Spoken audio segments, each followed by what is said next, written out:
Hello. Many of you have requested that I read a brief selection from my new novel, Sloth, so I thought I would give that a shot. And when I say many of you have requested that, what I mean is one of you requested that. And when I say requested, what I mean is I thought of it myself and I ran the idea past a friend, and he thought it wasn't the stupidest idea he had ever heard.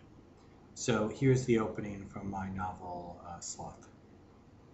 June 8th, 2000.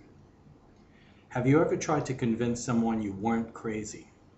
By all means do. Tomorrow morning. Choose a stranger, not an acquaintance, certainly not a friend who knows you for the maniac you are regardless. Now go ahead, explain yourself. Despite appearances, sir, I am not out of my mind. Quite the reverse. It is sanity itself which moves me to this exercise, sanity itself which moves me to accost you, to clasp you on the shoulder as we stand here, to speak to you with a familiar voice unearned by familiarities. With every word, with every gesture, the stranger withdraws. His eyes roll back full of disdain.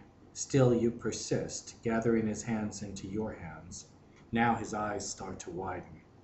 He is afraid. He glances up and down. He fears the stiletto you are about to produce. But from where? No matter, for he is shaken loose. He backs away slowly. As he turns the corner, you hear the sound of his footsteps. He is running. Now these are the most opportune of circumstances. Daylight, eye contact, the wry monotone of a sane man's voice to offset the act. What I propose is far more difficult, for I have fallen in love with an exercise girl named Holly Servant, who appears every morning on television.